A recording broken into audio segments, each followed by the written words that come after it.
Isang mapagpalang araw po sa inyo, Sir Blair.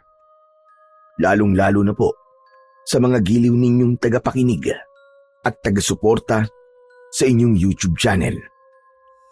Ang kwentong aking ibabahagi ay nangyari taong 1985. Madalas po kong pinagtatawanan dahil sa aking itsura.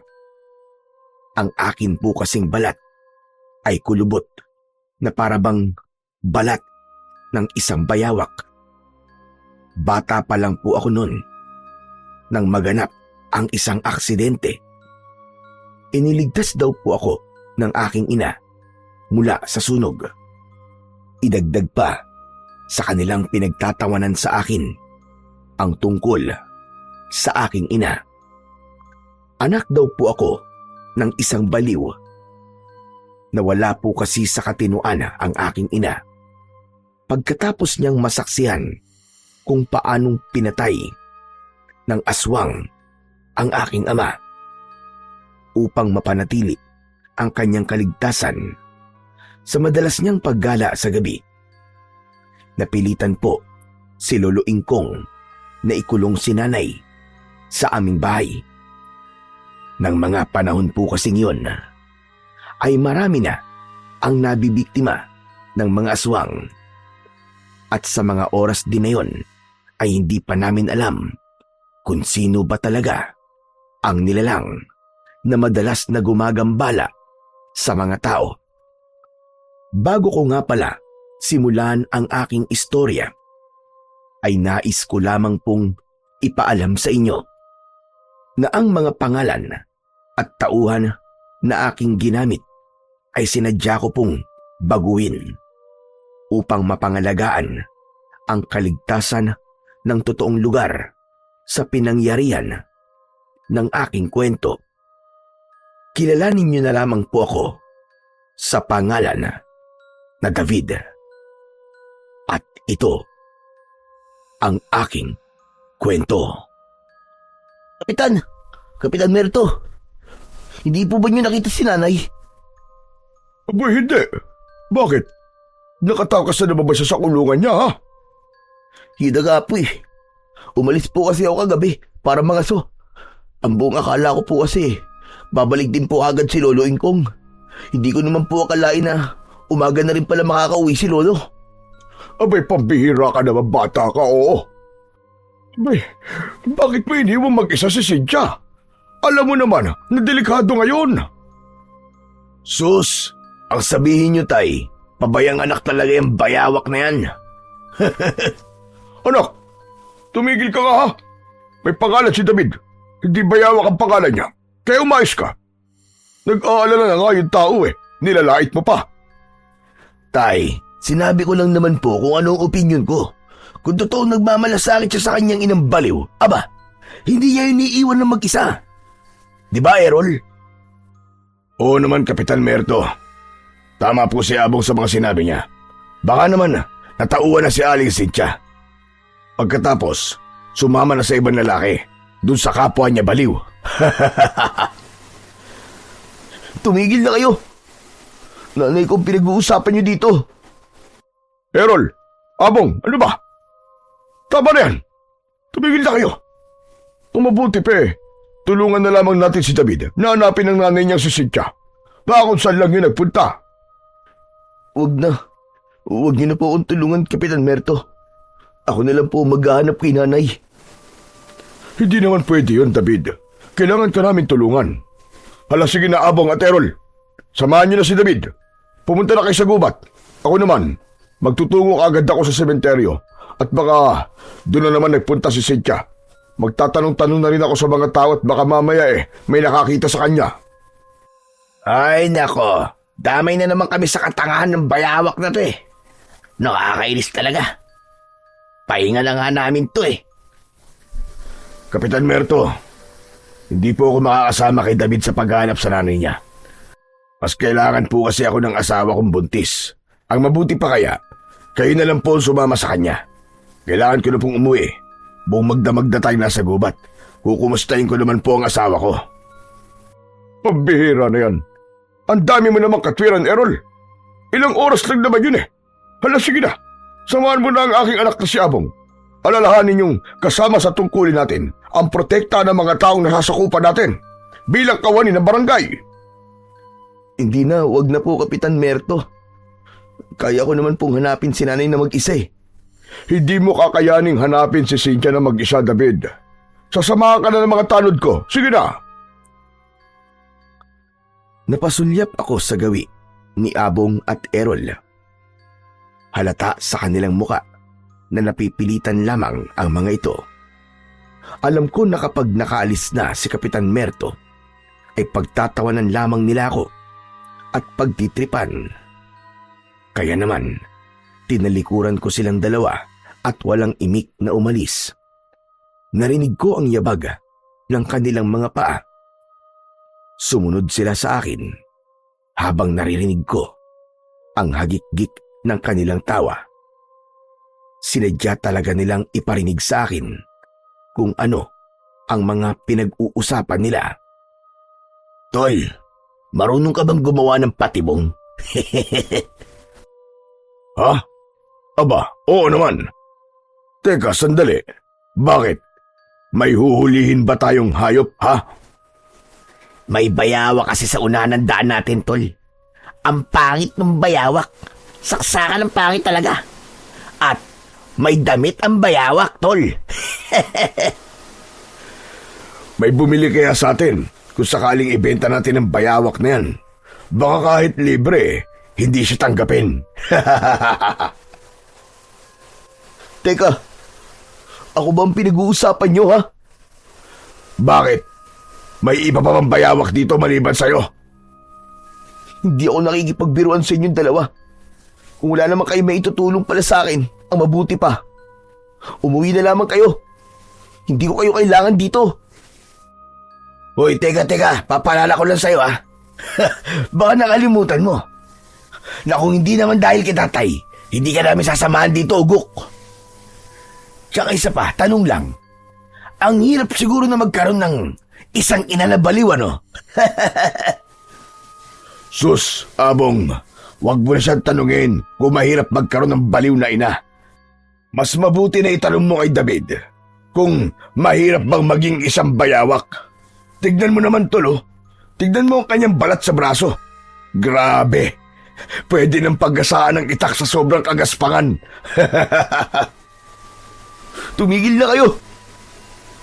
Wala kayong alam kung gaano kahirap papiin at pintasin ng mga kagaya nyo. Magpasalamat na nga lang kayo eh. Alam ko pa rin kung paano magpakatao. Huwag kayong mag-alala. Hindi nyo ako katulad. Mukha nga kayong tao, pero ang asal nyo ay parang sa hayop. Kahit ganito ang itsura ng balat ko, alam ko na mabuti akong tao. Hindi katulad nyo. Mga asal demonyo. Wow! Hanip pa. Lakas mong makapikon ha. Ano? Subang tamaan ha? Hindi ako pumapatol sa mga hayop. Ba't lintig na to ha? Hinahamon mo ba ako ha? Tol, ano ka ba naman? Huwag mo na siyang patulan. Sige ka, baka mahawa ka, ikaw rin. Kung sa bagay, tama ka. Baka mamaya magkapalit pa kami ng balat ng bayawak na yan. Maigpit kong nakuyom ang aking mga kamao dahil sa labis na galit. Subalit, mas nanaig sa akin ang kagustuhan kong mahanap si nanay. Kaya naman, mas pinili kong tumalikod na lang at wag na lamang pansinin ang mga pagpaparinig ng dalawa sa akin. Pagkalipas ng ilang oras na paghahanap sa aking ina, hindi namin siya nahanap. Kung saan-saan kami napadpad, panay rin ang tawag ko sa pangalan ni nanay. Habang ang dalawa naman sa hulihan ng aking daan ay panay din ang bulungan at hagik-gikan ng tawa. Kung makatawag naman sa kanyang ina para namang sasagot sa kanya. Wala nga sa katinuan, di ba? Ibig sabihin nun, walang nakikilala, tulala at tanga. Mas baliw pa yata to kesa sa nanay niya. Hindi ko na napigilan ang aking sarili at hinarap ko silang dalawa. Nanginginig ang aking katawan dahil sa pagtitimpi ko ng galit. Oo, mas baliw nga ako kaysa sa aking ina dahil nanay ko nawawala. Pero kung baligtarin natin ang sitwasyon at ang ina niyo naman ang biglang nawala, ganyan rin ba ang sasabihin niyo? Ganyan pa rin ba kalakas sa mga tawa niyo? Kung kayo naman na nasa kalagayan ko, pababayaan niyo ba nanay niyo? Pasensya ka na. Wala na akong ine. Tsaka, hindi yung mangyayari, David. Dahil hindi naman baliw ang nanay namin eh. Hindi nga namin alam kung bakit sumama-sama pa kami sa'yo rito. Alam mo, sa totoo lang, mukha mo palang nakakatawan eh. Kaya hindi namin mapigilan ng pagtawa. Masisisi mo ba kami ha? Kung ngayon lang kami nakakita ng tao na mukhang bayawak. Isa pa, hindi namin trabaho ang maghanap ng nawawalang baliw. Kaya ang mabuti pa, ikaw na lang ang maghanap sa iyong ina. Baka may sa maligno ka pa eh. Ipasa mo pa sa amin ang malabayawak mong balat. Halos hindi ako makahinga sa labis na sama ng aking loob habang umaalingaw-ngaw ang malademonyong tawa ng dalawa. Subalit mas pinili kong maging matatag at labanan ang lahat ng kanilang panlalait sa akin. Sige na, makakaalis na kayo. Salamat na lang sa tulong nyo. Tulong na mas nakadagdag pa sa bigat na nararamdaman ko. Wala kaming pakialam sa nararamdaman mo. Tama ka. Wala nga kayong pakialam. Dahil hindi naman talaga kayo tao. Hayop ang tawag sa mga kagaya niyong walang pakialam sa nararamdaman ng ibang tao. Ano? Ano sabi mo? Para sa akin, hindi tao ang tingin ko sa inyo. Masahol pa kayo sa mga hayop na pinapana ako sa gubat. Sa tuwing nanguhuli ako ng mga baboy na mo, ang mga pagbumukha ninyo nakikita ko. Kaya nga nalilito ako minsan eh. Kung tao pa ba kayo o hayop? Tila napikon si Errol sa aking mga sinabi. Kaya naman, inambahan niya ako ng suntok sa muka na agad naman pinigilan ni Abong. O tol, sandali lang. Huwag mo nang patulan. Ano ka ba? Tama. Huwag mong patulan na kagaya ko, Errol. Dahil kapag sinaktan mo ko, tiniti ako sa'yo na pagsisisihan mo.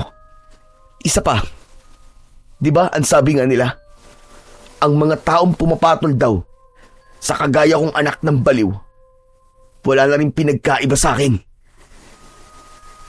Hindi. Hindi totoo yan.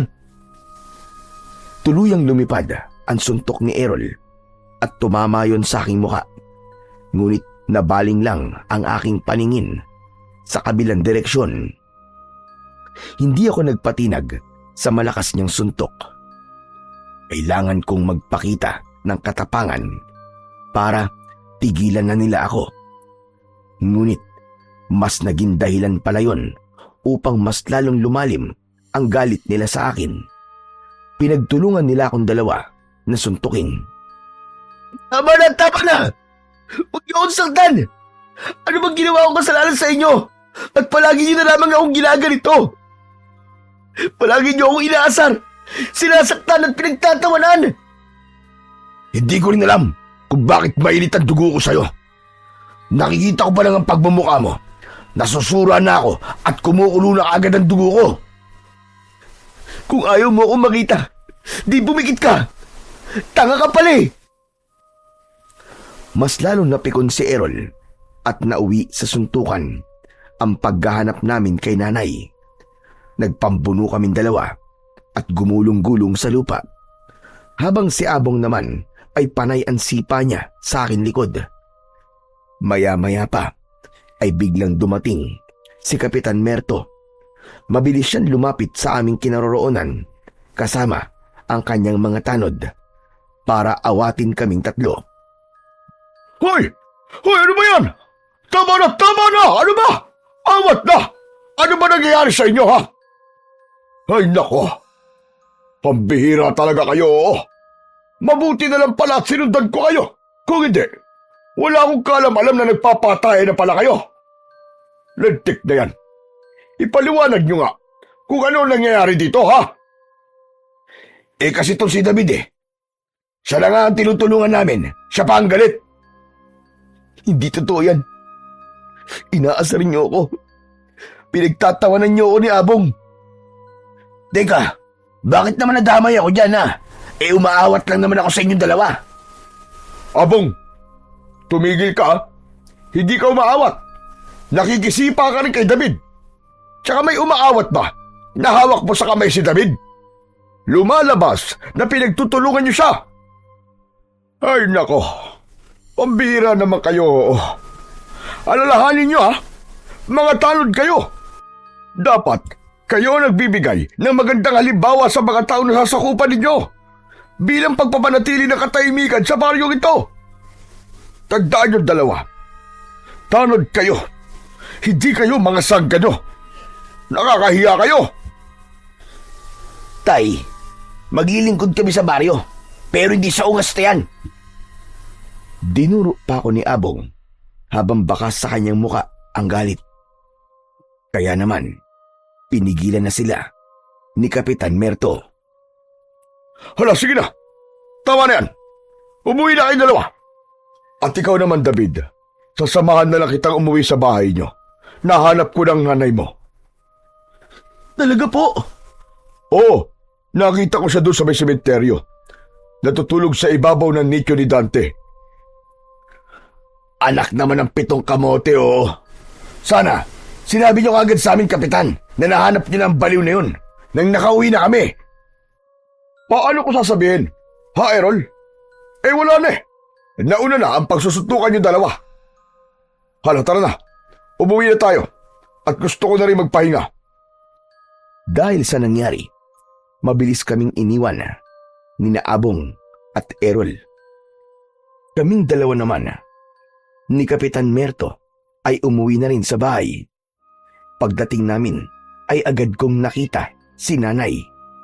Nakaupo siya sa bangko habang pinupunasan ni Lolo Ingkong ang paa ni Nanay. O paano? Maiwan ka na namin dito, David, ha? Siya nga pala. Huwag niyong hahayaan na mawala ulit si Cynthia. Aba, mahirap na. Baka matsyempohan siya ng mga gumagalang aswang. Alam mo naman ang kalagayan ng baryo natin, hindi ba? Nahaharap tayo sa matinding suliranin. Opo, Kapitan. Maraming salamat po sa tulong niyo. Hala, sige na. Lapitan mo ng nanay mo at gamutin mo rin ang mga sugat mo. Nagdadalawang isip akong lumapit kay Lolo Ingkong dahil alam kong pagagalitan na naman niya ako. Pero nang matapos ito sa kanyang ginagawa, ay siya na ang unang nagsalita. Hala, sige na, David. Ipasok mo ng nanay mo sa kulungan. Kailangan nating mag-usap na dalawa. Nang pumasok sa loob ng bahay si Lolo Ingkong, nilapitan ko naman si Nanay na panay ang pagsasalita ng kung ano-ano. Nay, halika na po. Pumasok na po tayo sa loob ng bahay. Akma kong hahawakan sa kamay si Nanay nang iiwas niya ang kanyang kamay. Tinatanong niya ako kung sino ako, kung ano raw ang pangalan ko. Sa tuwing sinasagot ko siya, palagi niyang sinasabi na wala raw siyang anak at patay na ang kanyang asawa.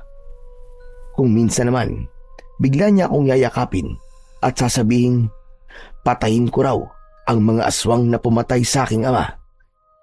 Ilan lamang ang mga yon sa ginagawa ng aking ina na labis na nagpapabigat sa kalooban ko. Pakiramdam ko, pagod na ako sa pag-aalaga sa kanya. Isang malalim na buntong hininga ang pinakawalan ko bago ko ikinulong si Nanay. Pagkatapos ay agad akong nagtungo sa kusina at nakipag-usap kay Lolo Ingkong. Ano pong pag-uusapan natin, Lolo Ingkong? Hindi ko rin nagugustuhan ang madalas na pagtakas ni Cynthia mula sa kulungan niya. Nag-aalala ako, paano kung mapahamak siya? O di kaya naman matsyempuan siya ng mga aso na gumagala sa gabi. Sana, hindi na ito maulit, David. Hindi mo dapat iniiwan na mag-isa ang iyong ina. Ipinagpaliban mo muna sana ang pangangaso mo. Lolo Ingkong, aksidente po ang pagkakatakas po ni nanay sa kulungan niya. Wala pong may kagustuhan nun. Isa pa, kaya lang naman po ako nangangaso sa gubat dahil yun lang naman po ang alam kong hanap buhay. Ang inaalala ko lang naman dito ay baka mapahamak siya. Hindi ka muna sana umalis kagabi nang malaman mo na hindi pa ako umuwi. Dapat palitan tayo sa pagbabantay sa kanya. Yun lang. Pasensya na po kayo, Lolo Ingkong. Pero hindi habang buhay ay maikukulong po natin si nanay sa bahay. Isa pa, nakauwi naman po siya ng ligtas, di ba? Ang mahalaga, nandito na po siya at sikapin na lang po natin na wag na po itong mauulit. Ay nako, sana nga ay hindi na maulit ito. At teka nga pala, David, nabalitaan mo na ba ang nangyari doon sa kabilang baryo? Ang alin po, Lolo Ingkong? Aba, 3 ang natagpo ang patay sa kanilang kakauyan. Kaya asahan na natin na maging sa baryo natin ay mas lalong maghihigpit ang ating kapitan sa pagbabantay sa kagubatan. Baka matsyempoan ka ng mga tanod at parusahan ka kapag nakita nilang nangangaso roon. Hindi po nila ako mapaparusahan dahil nasa tamang edad na po ako. Isa pa, ano po bang itsura ng mga bangkay na natagpuan? Ay nako, brutal ang kanilang kamatayan. Kagaya ng naunang mga biktima, kalahating katawan lang nila ang natatagpuan at ang kaputol ay nawawala pa. Bukod pa ron, marami rin mga taong nawawala na hanggang ngayon hindi pa rin sila nahahanap. Kaya naman na po, bawas-bawasan mo ang madalas na pagpunta sa kagubatan. Baka ikaw naman ang sunod na mapahamak. Hindi po yun mangyayari sa akin, Lolo Ingkong. Dahil nag-iingat naman po ko Diyos ko naman batang oo. Pinapaalalahanan lamang kita. Ayokong pati ikaw mawala sa amin ng nanay mo.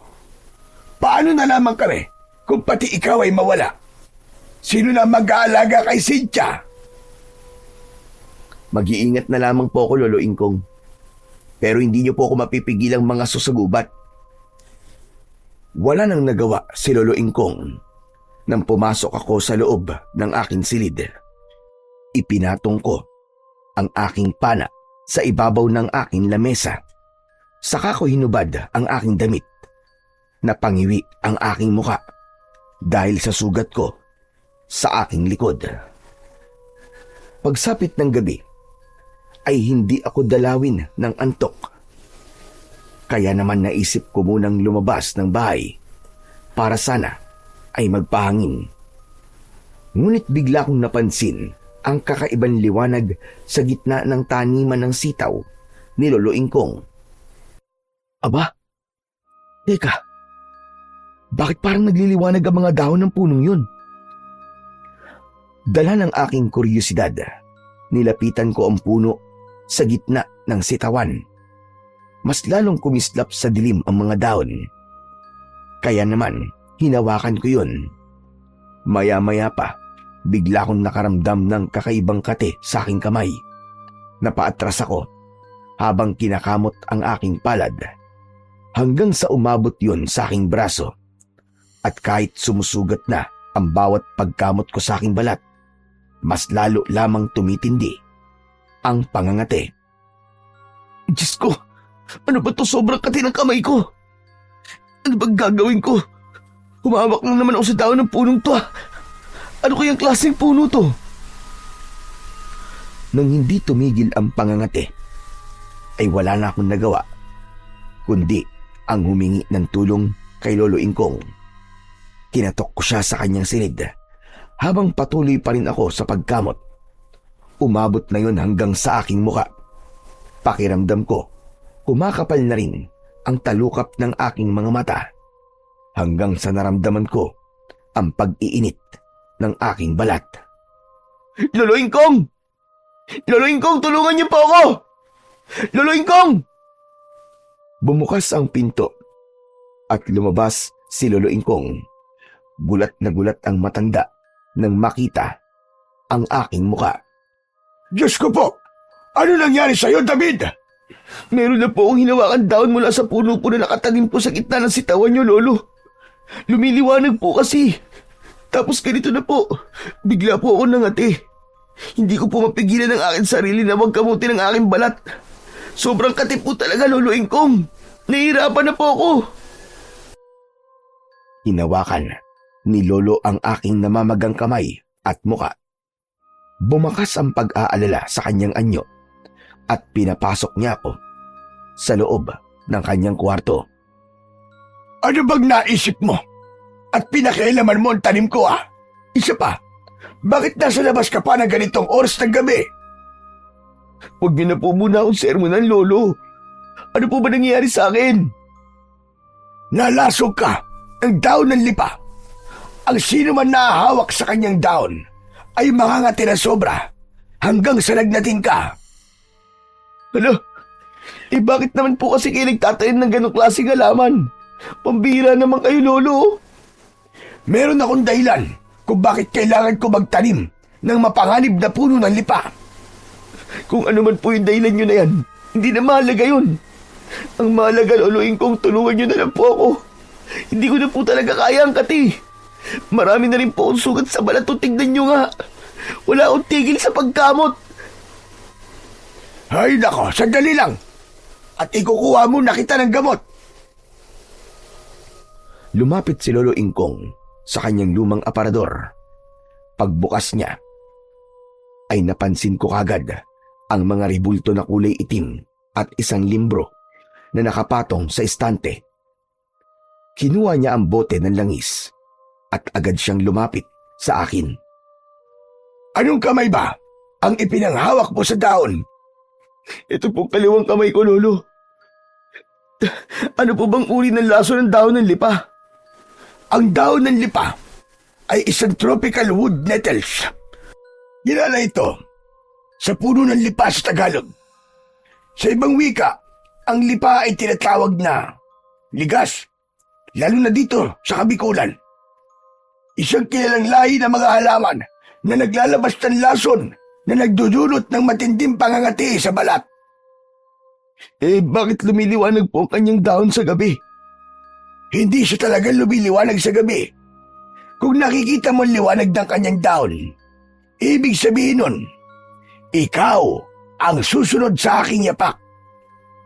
Ano? Susunod po ako sa yapak nyo? Bilang antingero? Oo.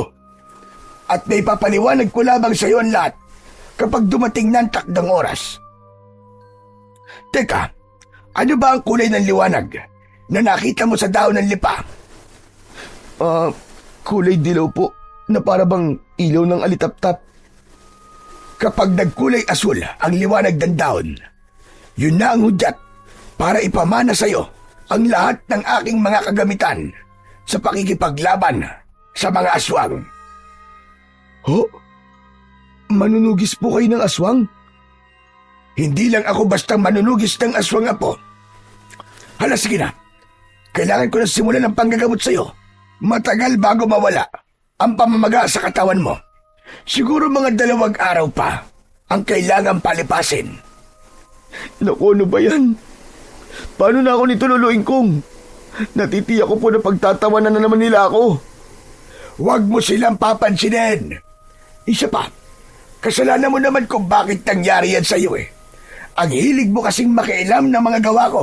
Kaya yan, tignan mo tuloy ang nangyari sa iyo. Lolo Ingkong, kayo po may kasalanan nito eh. Kung di po kayo nagtanim ng ganong klaseng puno, hindi po ako magkakaganito. Kagaya nga ng sinabi ko, may dahilan kung bakit ko itinanim ang punong yon. Hindi mo ba alam?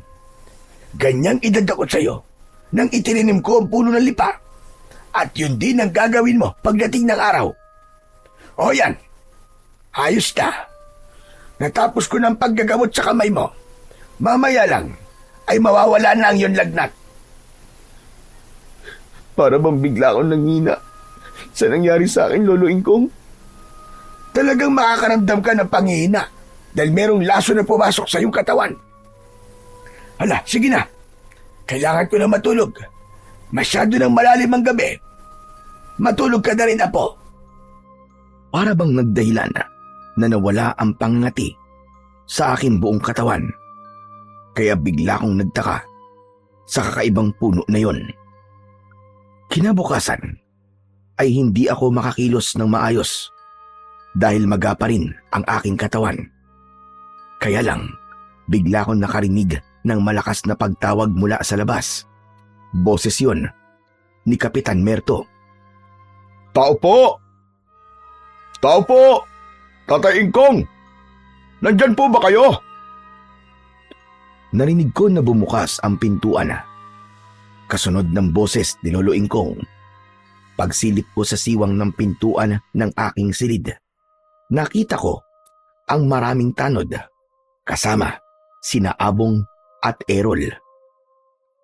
Anong kailangan nyo, Kapitan Merto? Pasensya na po kayo kung napaaga yata ang pagpunta ko rito. Gusto ko lang po kayong kausapin tungkol po sa bagong biktima na nakita po namin kanina lang madaling araw. Malapit lang po kasi sa lugar nyo eh. Wala po ba kayong napansing kakaiba kagabi o narinig man lang? Nako, wala naman po, Kapitan. Maaga po kaming natulog ni David. Pwede po bang makausap ko po si David? Ay sige, sandali lang. Tatawagin ko lamang siya. Hindi ko na hinintay na lumapit pa si Lolo Ingkong sa aking kwarto. Agad akong lumabas ng aking silid at lumapit kina Kapitan. Ngunit pagbungad ko, agad silang naghagalpakan ng tawa. Anak naman ng putya, David, oh. Ano nangyari sa mukha mo? Akala mo, longganisang naglalakad eh. Napahawak kasi siya sa daon ng lipa kagabi. Kaya namaga ang kanyang katawan. Ano bang nakakatawa sa itsura ng aking apo? Ha, Errol, sabihin mo nga sa akin. Wala naman pong nakakatawa sa mukha niya. Mukha lang po kasi siyang longganisa. Errol, pwede ba tumigil ka na? Nagkaganyan na nga ang tao eh. Pinagtatawanan mo pa. Hindi na nakakatuwa mga pinagsasasabi mo, ha? Ay, nako. Ako na naman ang nakita nyo. Makaalis na nga. Kapitan Merto, ano po bang kailangan niyo sa akin? Mangyaring meron na naman kasing sumalakay na aswang na manananggal kagabi. May nakita kaming panibagong biktima malapit lang dito sa bahay nyo. Sinalakay kasi nila ang bahay ni Errol. Balak ng mga aswang na atakihin ang asawa niyang buntis na si Isabel. Kapitan, tahimik naman po kagabi at wala po ako napansing kakaiba sa paligid. Ganun ba? O siya, sige na. Magpahinga ka na ulit. Magpagaling ka, ha? Talagang malala ang itsura mo ngayon eh. Para bang hindi ikaw? Dahil sa sinabing yon ni Kapitan Merto sa akin, malakas na namang napahagalpak ng tawa si Errol mula sa kinatatayuan nito. Ganon din si Abong na hindi na halos makapagsalita dahil sa katatawa. Hindi ko alam kung anong meron sa aking apo at madalas din yung pinagtatawanan. Wala na ba talaga kayong magawa sa buhay ninyo? Lolo Ingkong naman eh, para naman yatang masyado kayo nagpapapekto sa pagtawa namin. Dahil hindi na nakakatuwa. Baka naman sa bandang huli, pagsisihan nyo ang ginagawa nyo kay David. Kapitan Merto, bakit nyo naman hinahayaan ang mga tanod ninyo sa ganyang pag-uugali? Pinagagalitan ko naman po sila, Tatay Ingkong. Kaya lang, talagang makukulit ang mga ito eh. Sana, hindi na ito maulit. Hindi porkit hindi lumalaban ang aking apo, pwede na nilang gawin ito sa kanya. Pasensya na po kayo, Tatay Ingkong. Asahan niyo po at pagsasabihan ko ulit sila. Lalong-lalo na po ang aking anak. Sige po, tutuloy na rin po kami. Mabuti naman. At marami pa akong gagawin. Naaabala ako sa inyo. Isa pa, umiinit ang ulo ko sa kilos ng mga kasama mo. Nananahimik ang aking apo rito eh. Pagkatapos, tatawagin niyo lamang at pagtatawanan. Bah, para yatang gusto niyo pang palakihin ang isyu ah. Nakakasama kayo ng loob, Lolo Ingkong. Bakit? May pakiramdam ka pa ba ha? Kung ang inaatupag niyo na lamang ay ang trabaho niyo, hindi sala walang napapahamak. Hindi na kayo nahihiya. Nagro-ronda kayo gabi-gabi, pero may namamatay pa rin. Abat, sumusobra na po yata kayo ah. Errol, tama na yan. Tanod ka. At kapag pumatol ka kay Tatay Merto, ikaw ang lalabas na masama. Pabayaan mo na siya. Hindi lang talaga niya matanggap ang ginawa niyo sa kanyang apo. Kayo may kasalanan eh. Sinasabi ko lang naman ang opinyon ko. Hala, sige na. Makakaalis na kayo, Kapitan. Halika na, David Apo. Iniwan na namin ni Lolo Ingkong ang mga tanod sa labas. Kaya naman, wala nang nagawa si Kapitan Merto, kundi ang umalis sa tapat ng bahay namin. Lolo, hindi niyo na po dapat sinabi yun. Akala ko po ba sabi niyo eh, huwag ko silang papansinin. Pero bakit kayo po ang hindi nakapagpigil? Pasensya ka na, Apo. Ang hirap palang magtimpi ng galit kapag ikaw mismo makakarinig. Hindi ko lang talaga gusto ang isang tanod na yung kanina. Masyadong mapanglait at mapanghusga sa kapwa niya. Ay nako, tama na nga po Lolo. Huwag niyo na pong isipin yun. Pagkalipas ng 2 araw, ay muling bumalik sa normal ang aking itsura. Kaya malaya na naman akong nakakalabas ng bahay. Ngunit isang gabi, muling nakatakas ang aking ina mula sa kanyang kulungan. Kaya naman, hinanap namin siya ni Lolo sa kakawyan. Dala lang namin ang sulo at ang aking pana. Ilang oras kaming naghahanap, ngunit wala talaga si nanay. Binalot ng matinding pag-aalala ang aking pagkatao, lalo na nang makarinig ako ng malakas na pag-angil mula sa itaas ng puno, kasunod ng malakas na pagaspas ng pakpak na parabang napupunit na kumot. Lolo, aswang po yun, di ba? Aswang na manananggal. Diyos ko po, Apo. Aswang nga lumilipad sa tapat natin. Bilisan mo. Kailangan na natin makalis dito. Baka nakita na nila tayo. Pagtingala namin ni Lolo Ingkong sa langit, ay sakto rin ang pagbulusok ng lipad ng aswang na manananggal. Tinangka niyang dagitin sa balikat si Lolo Ingkong. Ngunit iniharang niya ang kanyang itak sa aswang. Sabay bigwas ng taga sa nilalang na tumama naman sa kamay nito. Umangin ng malakas ang manananggal, saka ito lumipad, papalayo. Ngunit pagkalipas ng 5 minuto, muling bumalik ang manananggal at ako naman ang sinubukan niyang dagitin. Yumuko ako, sabay tutok ng aking pana sa muka ng aswang. Agad kong pinakawalan ang aking palaso. Tumama yon sa balikat ng nilalang. Nagpaikot-ikot ito sa paglipad hanggang sa nagpasya na itong tumakas. Mukhang nagiging agresibo na sila sa pag-atake sa mga tao. Lolo, mas kailangan po nating mahanap si nanay ngayon. Baka nasa panganib na po siya. Maghiwalay po tayo sa paghanap sa kanya. Nang magkasundo kami ni Lolo Ingkong, kagad kaming tumakbo sa magkaibang direksyon. Saka ko iginala ang aking paningin sa paligid. Hinanap ko sa bawat sulok ng kakahuyan ang aking ina. Ngunit wala siya. Pagkarating ko sa gitna ng kagubatan, ay bigla akong natigilan sa paglalakad. Mula sa aking unahan, nakita ko ang isang kakaibang nilalang. Hindi siya isang manananggal. Hindi ako maaaring magkamali. Aswang ik-ik ang nasa harapan ko. Kung ganun, saan yung puwersa silang umaatake sa mga tao? Mukha yatang naliligaw ko ng daan, binata.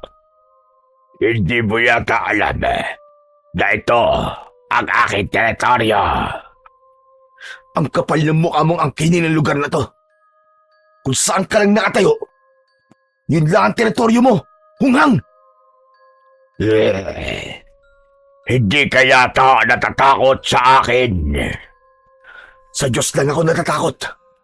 Pero sa mga kagaya mo na kampo ng demonyo, hindi ako matatakot sa'yo. Tumawa ng malakas ang aswang na ik-ik. Ngunit itinaas ko ang aking pana at itinutok ko sa kanya ang aking palaso. Sigurado ko na sa gagawin ko tong sa'yo, hindi ka na makakatawa ng ganyang kalakas. Hindi ko na pinaporma ang nilalang. Agad kong binitiwan ang pisi ng aking pana. Ngunit nasalo ng aswang ang aking palaso. Para siyang kidlat sa bilis kumilos. Namalayan ko na lang na nasa harapan ko na siya at sakal niya na ako sa leeg. Ngunit hindi ako nagpatinag. Sinuntok ko ng paulit-ulit ang kanyang braso.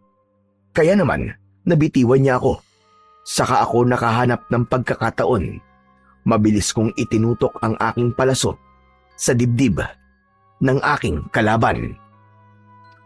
Matakot pala! Ikaw ang matakot sa akin! Dahil hindi ka sasantuin ng aking palaso! Akma ko na sanang bibitiwan ang pisi ng aking pana. Nang maunahan ako ng saksak ng kuko ng aswang na tumama naman sa aking tiyan, bigla kong naramdaman ang labis na sakit mula sa aking sugat. Ngumisi ito at humalakhak ng malakas. Magdasal ka na kung marunong ka magdasal. Dahil ihaharap kita kay kamatayan. Kasunod ng saksak, tumama ang malakas na suntok ng aswang sa aking muka. Bumagsak ako ng pasadsad sa lupa habang namimilipit sa labis na sakit. Naninigas ang aking buong katawan na parabang bigla akong naparalisa. Anong nangyayari sa akin?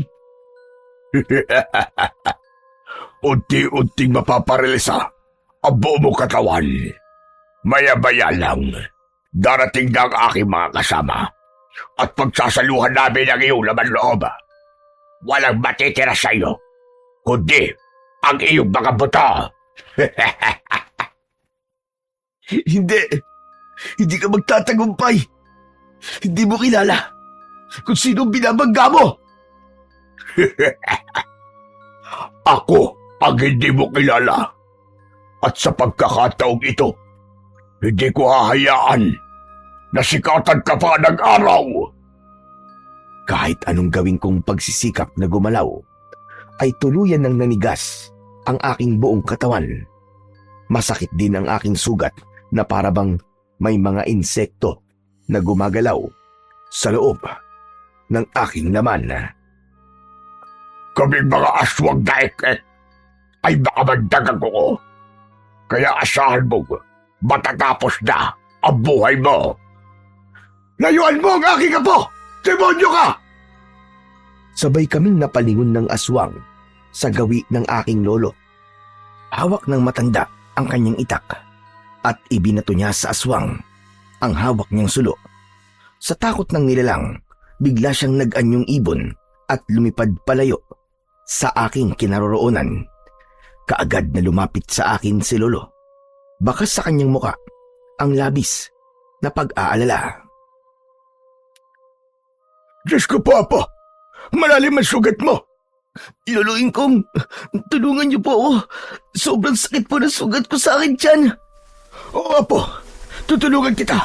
Gagamutin kita, Apo. Sa lugar na yun mismo, ginamot ako ni Lolo Ingkong. Nanginginig ang kanyang kamay habang pilit niyang pinadudugo ang aking sugat. Aray! Aray, ang sakit! Tiisin mo, Apo. Kailangan natin mapadugo at mailabas ang kabandagdang aswang mula sa sugat mo. Aray! Lolo Ingkong, hindi ko na po kaya. Tuluyang nandilim ang aking paningin nang maramdaman ko na dinukot ni Lolo Ingkong ang aking sugat. Kinabukasan ay naramdaman ko ang maligamgam na tubig na dumadampi sa aking sugat. Dahan-dahan akong nagmulat ng aking mga mata. Salamat naman. At nagising ka na rin, Apo. Grabe, nag-alala ako sa'yo ng gusto. Dahil 2 araw kang walang malay. Ho, 2 araw po. Pero bakit po? Masyadong mabilis ang pagkalat ng kamandagdang aswang na ik-ik sa dugo mo. Mabuti na lang at nahanap kagad kita, Apo. Pero paano po ako nakarating dito sa bahay natin? Nagpatulong ako kay Kapitan Merto at sa anak niyang si Abong. Mabuti na lang at nagkataon na doon sila nagronda nung gabing yon. Ay nako, akala ko ba kaya mong ipagtanggol ang sarili mo? Bakit naman napahamak ka? Hindi ko po inaasahang malakas po ang ik-ik na yun eh. Hindi mo ba alam na ang aswang na ik-ik ay katumbas din ang lakas ng manananggal? Sana naman, Apo, pagkatapos ng mga nangyari sa'yo, makinig ka na sa akin. Teka, sandali lang po, Lolo Ingkong. Si nanay po, nasa na po siya? Nahanap niyo na po ba siya? Oo, nauna pa siya sa aking umuwi. Inihatid siya ni Merto at nakita raw niya sa sementeryo. Hindi ko man lang naisip na doon siya palaging pumupunta kapag tumatakas siya. E di sana, nahanap ko siya kagad. Kasalanan po ni nanay. Kung meron nangyaring masama sa akin, Lolo Ingkong. Yan ang wag na wag mong sasabihin, David. Hindi mo alam kung ano ang isinakripisyo ng nanay mo para lamang mapalaki ka niya ng ganyan. Nagkaganon siya dahil sa aswang na pumatay sa iyong ama. Kaya sana naman, habaan mo pa ang pasensya mo sa iyong ina. Pero, paano naman po tayo, Lolo? Paano naman tayo na nag-aalala sa kanya? Hindi lang po isang beses ako napahamak sa paghahanap kay nanay. Kaya, nakakaubos na po talaga ng pasensya, Lolo Ingkong. Gusto ko na po sumuko. Kahit kailan, hindi ka sinukuan ng nanay mo. Kaya wag mo siyang susukuan, Apo. Mas kailangan niya ng tulong natin. Hindi na ako nakipagtalo kay Lolo Ingkong dahil alam ko sa huli, ako lamang ang talo. Kaya naman, buong araw akong nagpahinga at natulog. Ngunit pagsapit ng gabi, ay biglang nagwala si nanay sa loob ng kanyang kulungan. Pilit niyang sinisira ang rehas na gawa sa bilog na kahoy. Kaya naman, lumapit ako sa kanya at hindi ko na napigilan pa ang aking sarili. Nay, pwede ba tumigil na po kayo? Bakit po ba kayo nagkakaganyan? Tulungan niyo rin po ang sarili niyo, Nay. Alam niyo, pinagtatawanan na ako ng mga tao dahil sa inyo eh. Nahihiya na ako. Dahil anak daw po ako ng isang baliw. Sa kabila ng maraming sinabi ko, isang tugon lang ang narinig ko mula sa aking ina na si Cynthia. Sino raw ako? Hindi niya ako makilala bilang anak niya at palagi yung nagdudulot sa akin ng kakaibang sakit. Dahil pakiramdam ko, mag-isa na lamang ako sa buhay. Nang gabing iyon, hindi na ako dinalaw ng antok. Kaya't maaga akong bumangon at naupo sa labas ng balkonahe. Maya-maya pa, biglang dumating si Kapitan Merto. Kasama niya si Abong. Kumusta na ba ang pakiramdam mo, David? Ayos na po ako, Kapitan. Ano pong kailangan niyo sa akin? Total, at nasa bakasyon si Errol. Kung pwede sana, ikaw muna ang pansamantalang pumalit sa kanya. Sa tingin ko naman kaya mo makipaglaban sa mga aswang. Ha? Makipaglaban sa mga aswang? Hindi niyo po ba nakikita? Muntik na po ako mapahamak. Isa pa. Bakit niyo naman po hinayaang magbakasyon si Errol? Mangyari kasing palagi na raw sumasakit ang tiyan ng kanyang asawa. Nag-aalala siya na baka mapano si Isabel. 1 linggo lang naman siyang titigil sa pagroronda. Hihintayin lang daw niyang mawala ang pananakit ng tiyan ng kanyang asawa. Baka naman po, nilalapitan na ng aswang na manananggal si Isabel.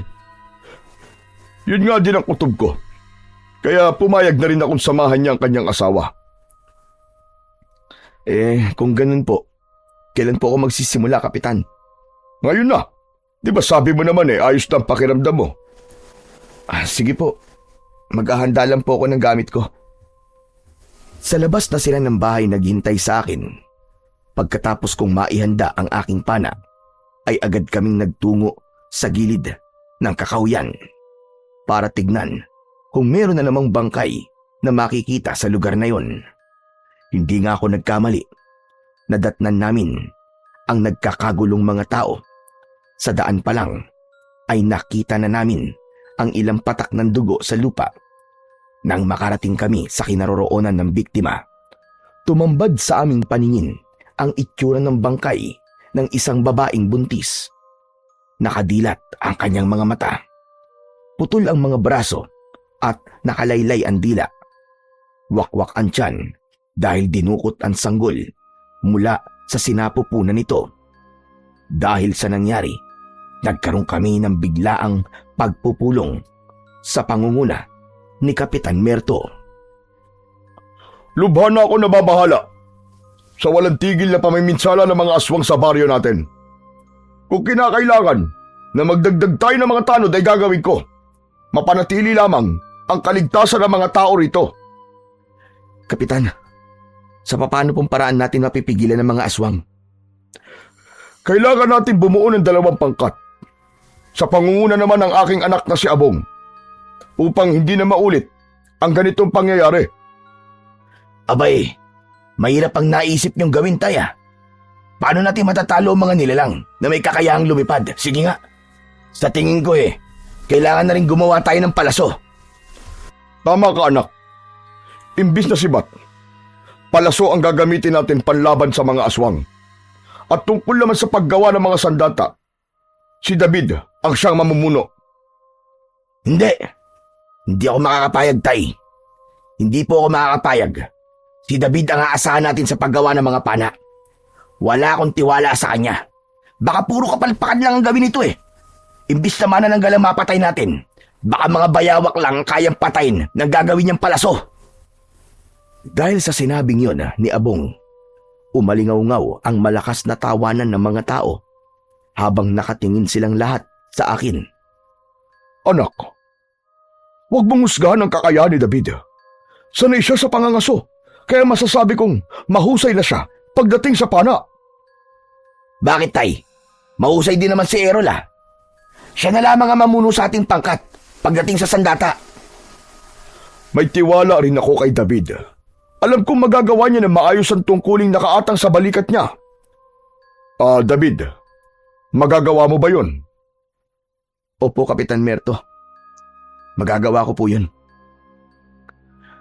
Pagkatapos ng matinding pagpaplano ng aming mga gagawin, nakita kong nag-e-ensayo ang mag-ama sa pakikipaglaban gamit ang kamao. Wala silang damit pang itaas. Napakunot ang aking noo dahil meron akong napansin sa kanilang katawan. Kapitan Merto, sunog po ba yan? Alin? Ito bang nasa likod at dibdib ko? Opo, sa si Abong meron din po sa tiyan at hita. Hindi ba't nagkaroon ng sunog sa baryo natin na sumalakay ang mga aswang na manananggal? Sinunog nila ang mga bahay namin. May 13 taon na ang nakakalipas magmula nung nakaligtas kami sa malaking sunog na yon. Namatay ang bunsong kapatid ni Abong kasama ang aking asawa. Kaya magmula noon, isinumpa ko sa akin sarili na pamumunuan ko ang pagtugi sa mga aswang. Ngayon ko lang po nalaman na pati pala kayo ay muntik na ring mamatay dahil sa sunog. Pangalawang buhay na namin ito ng aking anak na si Abong. Pero bakit ganun? May peklat din naman po pala sa katawan si Abong. Pero kung makapanglait po siya sa aking braso, akala ko ay wala siyang tinatago. Hoy! Narinig ko yun Anong pinagsasasabi mo, ha? Sos, Abong, tumigil ka na nga. Wala namang masama sa sinabi ni David eh. Hala, sige na. Ituloy na natin ang pagsasanay. Mamaya, ikaw naman David, ang tuturuan ko makipaglaban gamit ang kamao at sipa. Na parang ganito. Sabay pagpapatumba ni Kapitan Merto sa kanyang anak na si Abong. Nang matapos sila sa pagsasanay, ako naman ang tinuruan niyang makipaglaban. Naging madali sa aming lahat ang pagroronda dahil nagpahinga rin ang mga aswang sa pagsalakay. Pagkalipas ng 1 linggo, ay bumalik na si Errol. Kaya naman, bigla kong natanggal sa kanilang pangkat. Pero natapos ko naman ng maaga ang paggawa ng mga palaso at pana. Isang gabi, palihim akong sumunod sa mga nagrorondang tanod. Bigla silang tumigil sa paglalakad nang makarinig sila ng kakaibang huni mula sa itaas ng mga puno. Ganun na lamang ang panlalaki ng kanilang mga mata. Nang bumulaga sa kanilang paningin ang mga aswang na manananggal. Sabay-sabay silang umatake papalapit sa kinaroroonan ng mga tanod. Kaagad akong kumilos. Nagpakawala ako ng palaso na tumama sa ilang mga aswang na umaatake sa mga tao. Magsikalat kayo mga kasama! Huwag niyo nga hayaang may masaktan sa inyo! Tay! Tulungan niyo ako, Tay! Tay! Mula sa aking pinagtataguan ay nakita ko si Abong. Dinagit siya ng aswang na manananggal. Mabilis akong tumakbo para sundan si Abong. Habang inililipad ito ng aswang papunta sa himpapawid. Hindi rin naman matulungan ni Kapitan Merto ang kanyang anak dahil maging siya ay inatake na rin ng aswang. Kaya naman, mabilis akong umakyat ng puno. Tumungtong ako sa sanga habang nakatutok ang aking pana sa manananggal. Sabay, pagpapakawala ko ng aking palaso na tumama naman sa leeg ng aswang. Nabitiwan ito si Abong. Mabilis ko siyang sinalo habang nakalambitin ako sa sanga ng puno. Abong! Huwag kang bibitaw, ha! Kumapit ka lang sa kamay ko! Hindi ko na kaya, David! Ang sakit na ng sugat ko sa balikat! Tiisin mo, Abong! Hindi kita mababayaan! Maingat kong ikinapit ang aking paa sa sanga ng puno at pilit kong iniangat paitaas si Abong. Nang tuluyan siyang makasampa sa sanga, ay saka naman ako lumundag mula sa itaas ng puno. Iniwan ko si Abong at tinulungan ko ang iba pang mga tanod. Nang gabing yon, ay tuluyan na akong nakipagpambuno sa hindi mabilang na mga aswang na manananggal. Lahat ng tamaan ng aking palaso ay agad na tumatakas para iligtas ang kanilang sarili. Nang humupa ang kaguluhan, nakita ko ang maraming mga tanod. Sugatan sila at nanghihina. Ganon din si Kapitan Merto na nakasandal sa puno. Kapitan Merto, ayos lang po ba kayo? Ayos lang ako. Nasaan ang anak ko? Ligtas na po siya, Kapitan. Huwag na po kayo mag-alala. Nakita ko ang ginawa mo, David. Maraming salamat sa tulong mo. Mabuti na lang at sumunod ka sa amin. Alam ko po kasi naaatake ang mga aswang dahil matagal na po silang nanahimik. Nag-aalala po ako sa kaligtasan natin. Paano po kung hindi lang sa kakahuyan sila umatake? Paano kung sa mismong baryo natin, Kapitan? Hindi ko na rin alam ang gagawin ko, David. Kailangan namin ang kagaya mo. Pasensya na po. Pero kumikilos na po ako ngayon sa aking mga plano. Basta, palagi lamang po ako nakabantay sa inyo. Maya-maya pa, ay biglang dumating si Abong. Naluluwa siyang lumapit sa kanyang ama. Tay! Tay, ayos lang po ba kayo, Tay? Ayos lang ako, anak. May sugat ka rin pala sa balikat. Halika, tulungan mo ako sa mga kasama natin.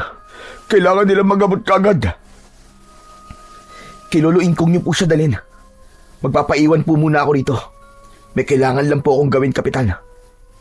Pero David, baka naman mapahamak ka dito. Dati na po akong mag-isang kumikilos sa gubat na to, Kapitan. Kaya ko po ang sarili ko. Siya nga pala, David. Maraming salamat sa pagkakaligtas mo sa akin, ha. Pasensya ka na sa mga ginawa ko sa'yo nun. Huwag mo nang isipin yun, Abong.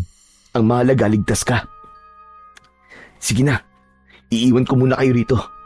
Sisiguraduhin ko lang ang kaligtasan ng paligid at susunod kagad ako sa inyo. Hindi ko na hinintay na sumagot sa akin si Abong. Agad akong umalis sa kanilang harapan at tumakbo papunta sa kakauyan. May nakita kasi akong isang nilalang na nakatayo habang pinapanood kami. Kaya kailangan ko siyang habulin para hulihin. Inilinga ko ang aking paningin sa paligid. Ngunit wala na akong nakikitang ibang nilalang sa lugar na yon. Anak ng putya! Nasa na siya? Sigurado ako may nakita ko nilalang na tumakbo rito kanina. Saan nagsuot yun? Maya-maya pa ay bigla kong narinig ang malakas na pagaspas ng pakpak ng aswang mula sa impapawid. Pagtingala ko ay sakto rin ang pagdagit niya sa akin. Bumaon ang kanyang matutulis na kuko sa aking balikat. Ramdam na ramdam ko ang sakit at ang mainit na likidong umagos sa aking dibdib. Hindi ko maiangat ang aking kamay para sana panain ang aswang. Biglang naparirisa ang aking braso. Kaya naman, tuluyan na akong naiangat sa lupa ng aswang na manananggal. Mabilis ang tibok ng aking puso dahil pakiramdam ko ng mga oras na yon ay talaga namang katapusan ko na. Mabuti na lang at sumabit ang aking paa sa isang sanga ng puno. Magaling ako sa pagkapit sa sanga gamit ang binti. Kaya nga wala nang nagawa ang manananggal nang tuluyan akong nakakapit sa sanga. Nakipaghilahan ako sa kanya. Siguro naman, bibitiwan mo lang aking balikat sa gagawin ko sa'yo. Hayop ka, demonyo ka! Dahil hindi natatanggal ang mga kamay ng aswang sa aking balikat, kinagat ko ang kanyang kamay.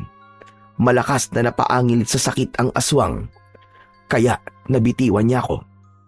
Mabuti na lang at naigalaw ko na ang aking braso bago pa ako mahulog sa lupa. Nang makabawi ako ng lakas, mabilis akong bumaba mula sa puno. Napaluhod ako sa lupa. Saka ko pinilit maglakad papunta sa aming bahay. Nadatnan ko ang mga tanod. Abala ang lahat sa pagpapagamot kay Lolo Ingkong. Ngunit napansin ko na wala si Errol sa mga tanod na nasugatan. Kaya naman, tinanong ko na si Kapitan Merto. Kapitan, nasaan po si Errol? Hindi niyo ba siya kasama sa pagroronda? Kasama namin siya kanina, David. Pero bigla siya nagpaalam na uuwi. Bakit mo ba naitanong? Wala naman po. Nagtataka lamang po ako dahil palagi po siyang umaalis kapag nagroronda kayo. Ay naku, David, pwede ba? Huwag mo munang isipin ng ibang tao. Unahin mo muna ang kalagayan mo. Tignan mo. May sugat ka rin sa balikat, ah. Parang wala lang sa'yo. Halika nga. Ako na nga ang gagamot sa sugat mo. Dahil sa tingin ko, kailangan na rin ng Tatay Ingkong ang tulong ko. Hindi na ako nakatanggi nang tanggalin ni Kapitan Merto ang aking suot na damit. Napasigaw ako sa labis na sakit nang dumikit ang tela sa aking sugat. Kumuha ng malinis na tela si Kapitan Merto sa kabinasa ng tubig.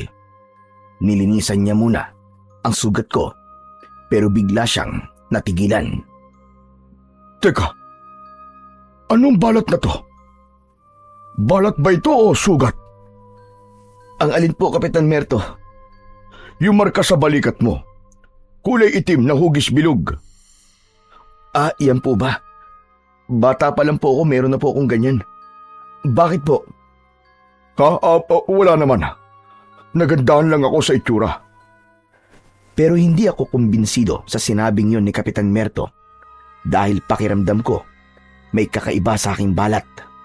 Kaya biglang nanginig ang kamay nito habang nililinisan niya ang sugat ko sa balikat. Panay rin ang buntong hininga niya. Kapitan Merto, may problema po ba sa marka ko? Wala naman.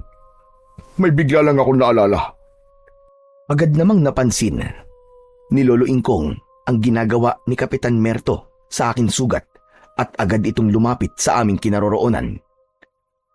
Iniwan nito ang ibang sugatan. Diyos ko, David! Ano nangyari sa'yo, Apo? Palagi ka na lamang napapahamak. Teka, kanina mo pa bang nililinisan ang sugat ng apo ko, ha, Kapitan? Opo, Tatay Ingkong. Kung ganon, David, sige na, magbihis ka na ng damit mo. Mamaya na lamang kitang gagamutin kapag natapos ko na ang mga ginagamot ko. Sige na, sige na! Kulang na lang ay ipagtulakan ako ng matanda na pumasok sa loob ng aking silid. Natigilan na lamang si Kapitan Merto dahil sa ikinilos na yon ni Lolo. Pagkalipas ng ilang sandali, ay kagad na nagpaalam ang mga tanod at si Kapitan kay Lolo Ingkong. Saka ako lumabas nang makaalis na silang lahat. Pero nakita ko ang matanda na nakatayo sa labas ng bahay, nakatingin sa puno ng lipa. Nanlaki ang aking mga mata nang makita ang kulay asul na liwanag sa mga dahon ng puno. Panahon na para ilipat sa iyo ang mutya ng dahon ng lipa. Ano po? Mutya ng dahon ng lipa? Ang mismong puno ng lipa ang pumili sa iyo. At ang kulay asul na liwanag sa kanyang mga dahon ay palatandaan na dumating na ang itinakdang oras. Nagtataka po ako, Lolo Ingkong. Bakit hindi po napansin ng mga tanod at di Kapitan Merto ang malakas po na liwanag mula sa dahon ng lipa? Ikaw at ako lang ang nakakakita sa liwanag ng dahon ng lipa. Dahil hindi yan isang ordinaryong puno, Apo. Nanggaling dyan ang mutya ng dahon ng lipa. Magagamit mo ang mutya laban sa mga aswang na manananggal at ik-ik. Pero bakit po ako, Lolo Ingkong? Sapagkat mabuti kang tao, Apo. Halika, sumama ka sa akin. Lapitan natin ang puno ng lipa. Ayoko po. Noong nakaraang araw po muntik na po ako mamatay dahil sa pangangati. Huwag na po tayong lumapit dyan, Lo. Kasama ang puno ng lipa sa pagpapasa ng aking mutya. Matagal ko nang alam na hindi ka naman totoong nangangaso ng hayop. Alam kong nangangaso ka ng mga aswang. Tama ba ang sinabi ko? Napaunat ako sa aking pagkakatayo nang marinig ko ang sinabi ni Lolo Ingkong. Kung ganun, Alam niyo na po, Lolo Ingkong. Alam niyo na po na ako po ang totoong pumapatay sa mga aswang. Pero kailan pa po niyo nalaman? matagal ko nang alam na mangangaso ka ng aswang.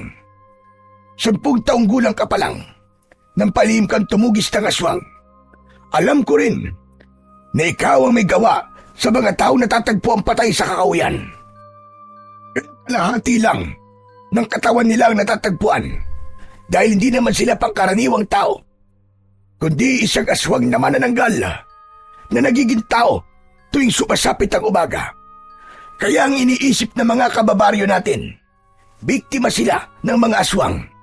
Pero ang totoo, aswang sila at ikaw ang pumatay sa kanila. Hindi ba? Hindi ako makapaniwala sa ipinagtapat na yon sa akin ni Lolo Ingkong. Ang buong akala ko, matagal kong maililihim sa kanya ang tungkol sa mga ginagawa ko. Patawarin niyo po ako, Lolo Ingkong. Ginagawa ko lang po ito para maipaghiganti ang nangyari sa aking mga magulang. Kung hindi ko sila mapipigilan, marami pang mga kagaya ko makakaranas ng ganitong paghihirap. Hindi naman ako tumututol sa pagiging manunugis mo ng aswang. Ngunit masyado na akong nag-aalala sa kaligtasan mo, Apo. Lalo pa at hindi na maganda ang mga nangyayari. Sa palagay ko, mas lalo lumalakas ang puwersa ng kadiliman. Kaya kailangan ng sandata na tuluyang papatay sa kanila. At yun ay walang iba, kundi ang mutya ng dahon ng lipa. Bakit po, Lolo Ingkong? Hindi po ba sapat ang aking pana? Hindi sapat ang pana at palaso. Dahil kahit masugatan mo sila, hihilom lang ang kanilang sugat. Kapag magaling na, aatake sila ulit at babalikan nila ang taong nanakit sa kanila. Sa ganong sitwasyon, mas lalo lamang lalala ang mga nangyayari. Mas lalo sila magiging agresibo. At sa nakikita ko, maging ang mga tanod ay malalagay na rin sa panganib. Kaya sana naman, tanggapin mo ang ipapasa ko sa iyo, mutya. Sige po, Lolo Ingkong. Tinatanggap ko po ang alok nyo. Tara na, lapitan na natin ang puno ng lipa. Nilapitan namin ni Lolo Ingkong ang puno ng lipa. Mas lalong lumakas ang liwanag ng dahon. Napansin ko na hinubad ni Lolo Ingkong ang suot niyang singsing. May kakaibang bato yon sa gitna. Nang idikit ang singsing sa isa sa mga nagliliwanag na dahon, nawala ang liwanag na parabang hinihigop ng singsing. Kinuha ni Lolo ang aking kanang kamay. Saka siya pumikit at nag-usal ng isang orasyon. Pumikit ka at tiisin mo ang mararamdaman mong sakit sa iyong mga kamay, apo. Ngunit pagkatapos naman ng sakit na yon, magkakaroon ka ng kakaibang lakas ng katawan. Mawawala ang kirot mula sa sugat na likha ng manananggal. Nang ipikit ko ang aking mga mata, bigla kong naramdaman ang kakaibang sakit, lalo na nang isuot sa akin ni Lolo Ingkong ang singsing. Hindi ako binitiwan ng matanda hanggang sa naramdaman ko ang pagpasok ng malakas na enerhiya sa aking buong katawan. Nanginig ang aking kamay, kaya nagmulat ako ng aking mga mata. Ganun na lamang ang pagtataka ko nang mapansin ko ang pagliwanag ng paligid kahit gabi na at walang liwanag mula sa sikat ng buwan. Magbabago ang lahat ng sa iyo, apo. Magkakaroon ka ng kakayahang tumalas ang paningin, pandinig, pangamoy at pakiramdam sa paligid. Lahat ng sandatang mahahawakan mo ay magkakaroon ng iisang epekto. Yun ay ang matinding pangangati ng kanilang katawan. Lolo Ingkong, ganito po ba talaga kalakas ang singsing na to? Gaano po kalakas ang epekto ng mutya? Malalaman mo yan sa oras na may makalaban ka ng aswang. Hindi na gumagana yan sa akin. Dahil alam mo naman matanda na ako. Naghihintay na lamang ako ng pagpapasahan. At nang mailipat ko sa iyo ang mutya, bigla kong naramdaman ang panghihina ng aking katawan. Magmula ngayon, apo, ikaw na ang pinakamalakas nilang makakalaban. Magiging pinakamalakas kang manunugis na katatakutan ng mga aswang. Biglang tumigil sa pagsasalita si Lolo Ingkong nang marinig namin ang sigaw ni Nanay. Kaya naman, dali-dali kaming pumasok sa loob ng bahay. Nay! Nay, ano po nangyari sa inyo? Pabayaan mo siyang magwala, apo. Marahil, kapag naririnig niyan tungkol sa aswang, saka lang siya nagkakaganyan. Huwag kang mag-alala, anak. Malapit nang mabigyan ng hustisya ang mga nangyari sa inyo ng asawa mo. Nang sabihin yon ni Lolo Ingkong, umiyak ng malakas ang aking ina. Nagmamakaawa siyang palayain sa kulungan. Gusto niya raw makasama ang aking ama. Hanggang ngayon, hindi pa rin niya matanggap na wala na si tatay. Kaya naman, hindi ko napigilan ang aking sarili. Nakuyom ko ang aking kamao at pumatak na ang luha mula sa aking mga mata. Apo, meron pa akong ibibigay sa iyo. Ano po yun, Lolo Ingkong? Sumunod ka sa akin.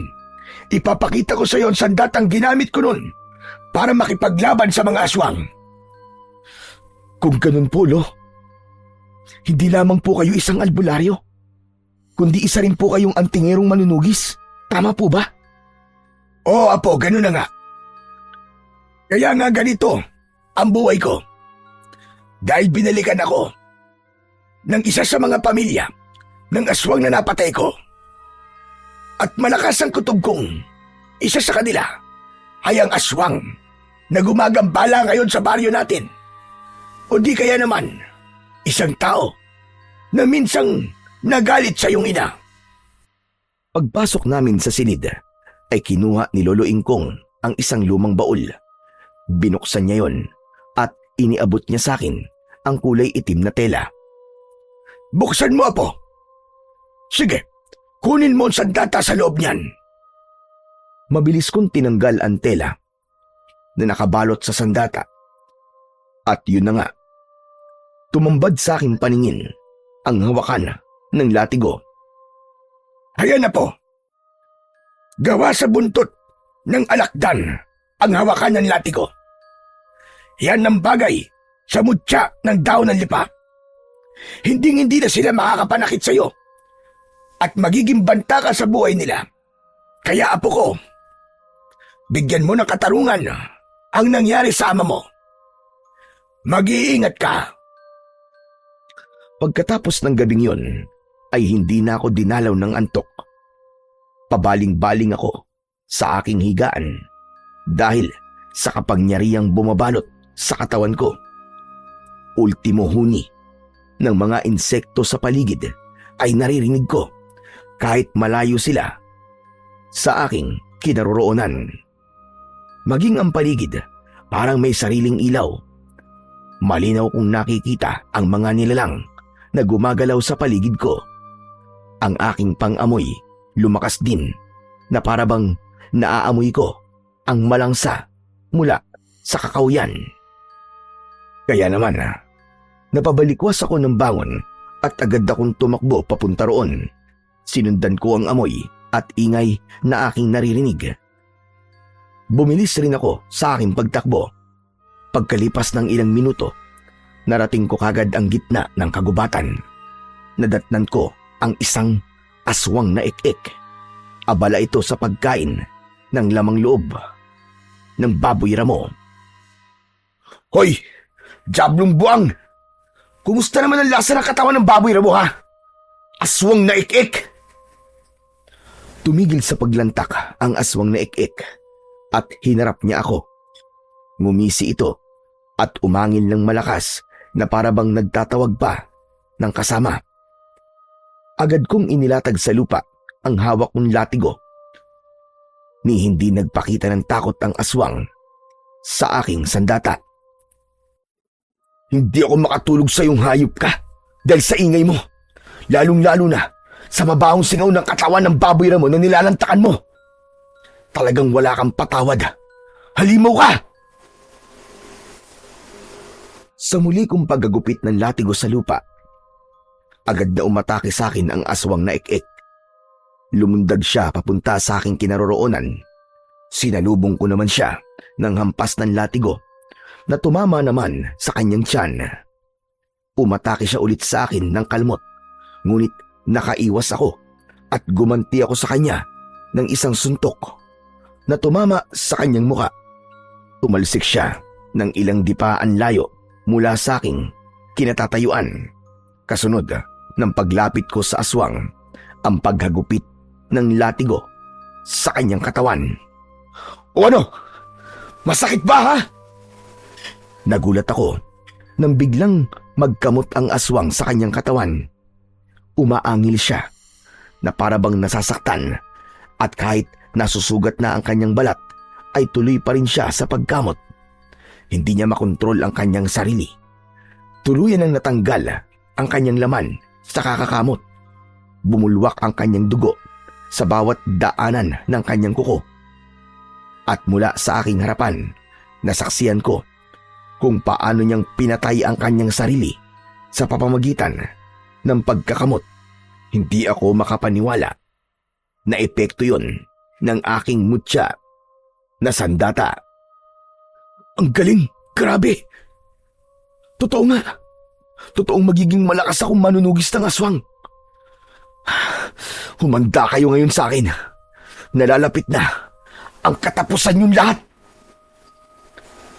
Kinabukasan ay agad na tumambad sa paningin ng mga tao ang nangyari sa aswang na pinatay ko. Laking gulat nilang lahat na ang aswang na ik-ik ay isa sa mga tanod ni Kapitan Merto. Kaya naman, lahat sila ay nag-alala na baka nasa tabi-tabi lang ang aswang. Nakiisyoso rin ako sa pinagkakaguluhang bangkay. Kaya naman, agad kong napansin ang buntis na si Sabel. Siya ang asawa ni Errol. Bigla akong nakaramdam ng kakaibang presensya. Akma ko sanang lalapitan si Sabel nang bigla namang humarang sa aking harapan. Si Errol. Hoy, saan ka pupunta? Huwag kang lalapit sa asawa ko. Baka hawaan mo, nakapangitan mo. Sigurado ka bang itsura ko lang ang dahilan kung bakit tayo mo lumapit ako sa kanya? Biglang lumikot ang mga mata ni Errol at nag-alala siyang napatingin sa gawi ni Isabel na nakatingin din sa amin. Parang hindi ko yata gusto ang tono ng pananalita mo, ha, David? Ikaw ang nag-umpisa, hindi ako, Errol. Nakadepende lang ako sa tono ng pananalita mo. Teka, sandali. Napansin ko, bakit parang hindi nagbabago ang laki ng tiyan ng asawa mo? Ano ba pakialam mo? Pwede ba? Huwag mong pinapansin ang asawa ko. May gusto ka ba sa kanya, ha? Wala akong gusto sa kanya, Errol. Pero kakaiba kasi ang nararamdaman ko sa kanya. Ano kaya ang ibig sabihin ng pakiramdam kong ito? Siya nga pala. May kakayahan akong makakita ng nilalang na hindi nakikita ng ordinaryong tao. Yun lang. Gusto ko lang ipalam sa'yo. Kaya mag-iingat ka. Palagi na akong magbabantay sa inyo. Hoy, kayong dalawa! Ano na naman ba ang pinag-uusapan nyo, ha? Kapitan, wala po. May tinatanong lang po si David. Mabuti naman kung ganun. Kala ko kasi kung ano na naman eh. Hala, sige na, maganda ka na, Errol. Sasama ka na sa amin sa pagroronda.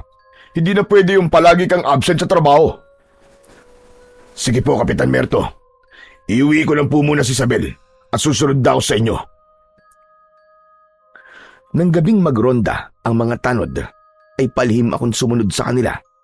Hindi ko inaalis ang aking paningin sa mga kilos at galaw ni Errol. Iba talaga ang nararamdaman kong presensya niya sa tuwing tinitignan ko siya. Maingat din ang aking hakbang habang sumusunod sa kanila.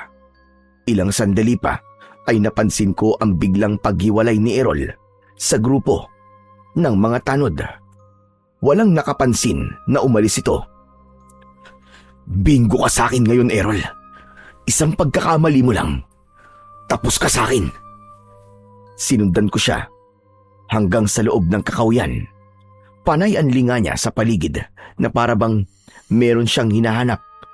Maya-maya pa ay nakita kong tumigil sa paglalakad si Errol at mula sa likod ng malaking puno, lumitaw ang nagtatagong si Isabel. Bumundol ang kaba sa aking dibdib nang makita kong hindi nga ako nagkamali sa nararamdaman ko sa dalawa. Mula sa aking pinagtataguan, nakita ko ang pagbigay ni Errol ng bote ng langis sa kanyang asawa. Naghubad ito ng damit at inihaplas ang langis sa buo nitong katawan. Umangil ito na parabang nasasaktan at ganun na lamang ang panlalaki ng aking mga mata nang makita ko na ang maumbok na tiyan ni Isabel ay biglang kumupis at nahati yun. Naging matandang babae si Isabel at mas lalo akong nagulat nang kausapin ito ni Errol.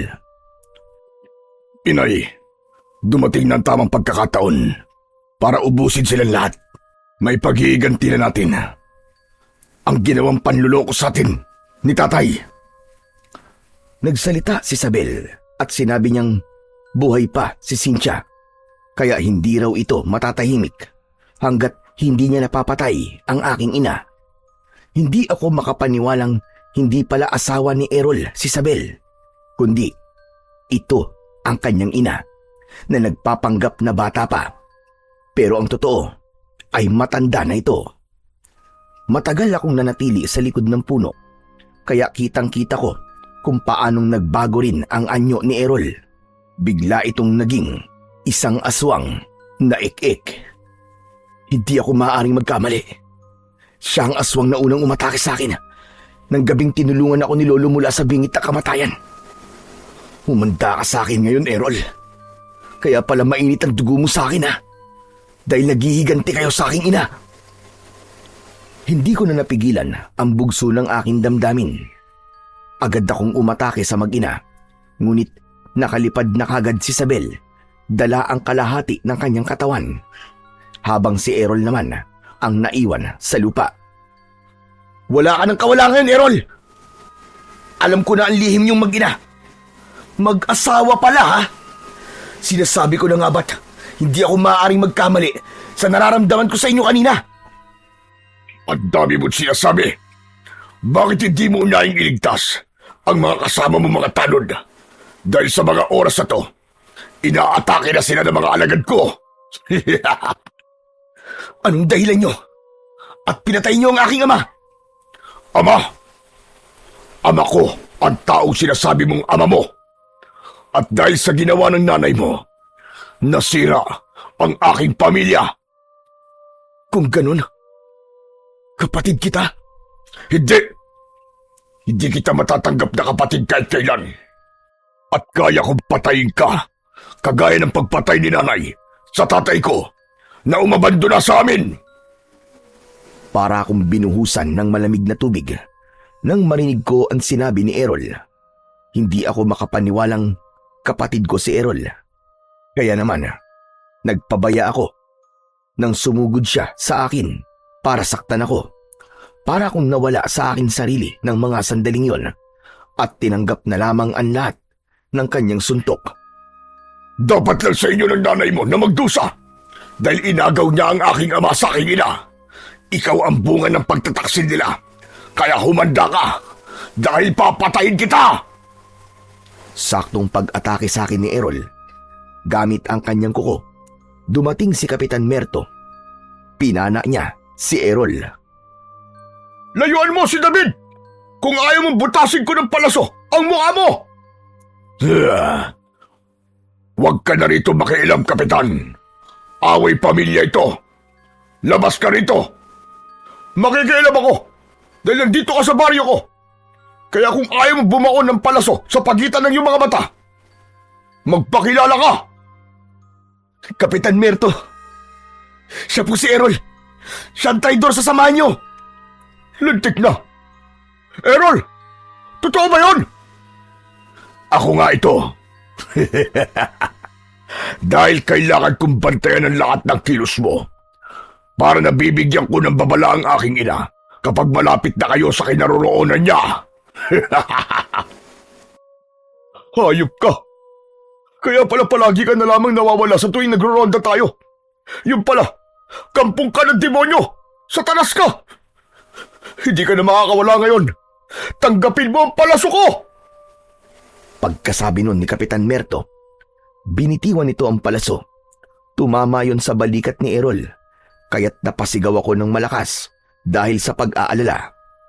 Sa muling pagpana ni Kapitan Merto kay Errol, nasalo nito ang palaso at walang kahirap-hirap na binunot ni Errol ang bumaon na palaso sa balikat niya. Tumakas na kayo, Kapitan Merto! Hindi niyo siya kaya! Hindi siya tinatabla ng palaso! Nasa panganib ang buhay ng mga tanod! Sila ang iligtas niyo! Pero, paano ka, David? Sige na po, umalis na kayo! Ako nang bahala rito! Sige na! Walang aalis! Walang iiwas sa bagsik ng aking paghihiganti! Halos yumanig ang lupa sa malakas na pagdagundong ng paa ni Errol papalapit sa aking kinaroroonan. Handa ko na sanang saluhin ng kamao niya, ngunit biglang humarang si Kapitan Merto. Iniligtas niya ako at siya ang tinamaan. Sumuka ng dugo si Kapitan Merto dahil sa malakas na pagtama ng kamao ni Errol sa likod niya. Saktong pagdating naman ni Abong. Itay! Itay! David! Ano nangyari? Ganyan nga. Magkampihan kayo, mga inutil! Anong ginawa mo sa aking ama? Humanda ka! Ako ang papatay sa'yo! Tumigil ka, Abong! Duwag ka at traidor. Iniligtas ka lang ni David nang minsang atakihin ka ni nanay. Bumaliktad ka na agad. Natigilan si Abong, kaya ipinaliwanag ko sa kanya kung sino ang aswang na nanakit sa kanyang ama. At hindi napigilan ng binata ang kanyang galit. Umatake siya sa kinaroroonan ni Errol, ngunit maging ito ay sinaktan din ng aswang. Nang bumagsak sa lupa si Abong, mabilis akong tumayo at pikit mata kong nilabanan si Errol. Kahit kapatid kita sa ama, hindi ako magdadalawang isip na labanan ka. Papatayin kita! Labanan mo siya! Hindi mo siya kapatid! Magtiwala ka sa akin! Hindi mo kapatid si Errol! Kahit hindi ko naiintindihan kung ano ang ibig sabihin ni Kapitan Merto, mabilis na akong umatake kay Errol. Agad ko siyang hinagupit ng latigo at tinamaan ko siya sa kanyang ulo. Kitang-kita ko kagad ang pamumula ng muka ni Errol, ngunit pinilit nitong gumanti ng suntok at kalmot sa akin. Naiwasan ko ang kanyang mga atake. Bawat pag-atake niya, gumaganti ako sa kanya ng hampas ng latigo na tumatama at humahagupit sa kanyang katawan. Napaluhod siya sa lupa, kaya naman tumigil na ako sa paghagupit ng latigo sa kanya. Naramdaman ko ang paglapit ng mag-ama sa aking tabi habang pinanonood ko kung ano ang nangyayari kay Errol. Ano nangyayari sa akin? Ang kate! Hindi ko mapigilan ang aking sarili! Anong ginawa mo sa akin? Unti-unting kakalat ang kati sa buong katawan mo, hayop ka. At habang nagkakamot ka sa iyong balat, palalim ng palalim ang mararamdaman mong pangangati hanggang sa ikaw na mismo ang susugat sa iyong sariling katawan. Yan ang epekto ng aking mga sandata dahil sa taglay kong mutya ng dahon ng lipa. Mutya! Hindi maaari! Hindi! Hindi! Napataklob ng palad sa bibig ang mag-ama nang masaksiyan nila kung paanong sinugatan ni Errol ang kanyang sarili hanggang sa bumulwak ang kanyang dugo sa bawat sugat na ginagawa nito sa mismong katawan niya. Pagkalipas lamang ng ilang minuto, bumagsak sa lupa si Errol at naliligo na ito sa sarili niyang dugo. Diyos ko! Napakabrutal ng naging kamatayan niya. Kung ganun, ikaw, David, ang may kagagawan sa mga taong natatagpo ang patay sa kakahuyan na kalahati ang katawan. Ikaw ang totoong pumatay sa kanila. Tama ba, David? Opo, ganun na nga po, Kapitan Merto. Dahil ako po ay isang manunugis ng aswang. Hindi po talaga ako totoong nangangaso ng hayop. Sa halip, aswang po ang aking hinahanap. Hindi ordinaryong tao ang natatagpuan yung bangkay sa kakawyan. Sila po ang mga manananggal at ik-ik na nagiging tao kapag sumisikat na po ang araw. Hindi ako makapaniwalang ang binatang madalas naming pagtawanan ni Errol ay isa palang malakas na manunugis ng mga aswang. At kung sino pa ang kaibigan ko at madalas ko nakakasama, siya pa pala ang totoong masama. Siya pa pala ang papatay sa akin. Niloko nila tayong lahat. Ngayon naman, Kapitan Merto, sagutin niyo po ng maayos ang itatanong ko. Bakit niyo po nasabi sa akin kanina na hindi ko po kapatid si Errol? Sinabi niya sa akin na anak po siya ni tatay. Hindi ko alam kung tama bang sa akin mo ito marinig. Ngunit alam naming lahat na ampun ka lang ni Cynthia. Wala silang anak ng tatay mo dahil baog si Cynthia. At napatunayan kong ikaw ang totoo kong anak. Ikaw ang aking anak na inakala kong namatay kasama ng aking asawa. Nasunog noon ang bahay namin. Akala ko, kasama kang namatay doon. Teka, tay. Ano pong ibig niyo sabihin? Paano pong naging kapatid ko si David? Ikaw na ang tumingin sa markang nasa balikat ni David. Yan ang nag-iisang palatandaan na siya ang kapatid mong bunso. Kaya pala, may sunog din siya sa katawan dahil kasama natin siya sa bahay nang mangyari ang sunog at iniligtas lamang siya ng mag-asawang Dante at Cynthia. Hindi, Kapitan. Hindi ako naniniwala sa inyo. Walang katotohanan ng mga sinasabi niyo, Kapitan Merto. Huminahon ka, David. Alam kong masakit na malaman ang buong katotohanan mula sa ibang tao. Lalo na kapag nalaman mong nagsisinungaling sa iyo ang taong pinagkakatiwalaan mo. Ngunit anak, totoo ang sinasabi ko. Anak kita. Ikaw ang anak ko. Naluwa rin si Abong nang makita niya ang marka ko sa aking balikat. Marami pa sana akong dapat itanong, ngunit narinig ko ang malakas na sigawan ng mga tanod mula sa kakahuyan. Anak, sandali! Saan ka pupunta? Matalas po ang pandinig ko at naririnig ko po na sinasalaki ng mga aswang ang mga tanod ninyo. Hindi ko na hinintay na magsalita si tatay. Agad akong tumakbo ng mabilis para iligtas ang mga tanod. Pagkalipas ng ilang minutong pagtakbo, narating namin ang kinaroroonan ng mga ito. Marami na ang sugatan sa kanila. Ang iba naman ay dinagit na ng mga aswang. Bigla akong kinabahan nang makitang wala roon si Sabel. Tay, wala rito si Sabel. Malakas ang kutob kong sinasalakay niya ang bahay namin. Mauna na po kayo sa bahay. Ako na pong bahala rito. Sige anak, mag-iingat ka. Tayo na, Abong. Pero tay, paano po si Bunso? Alam kong kaya niyang tapusin ang laban sa mga aswang na yan. Mas kailangan ni Tatay Ingkong ang tulong natin. Halika na!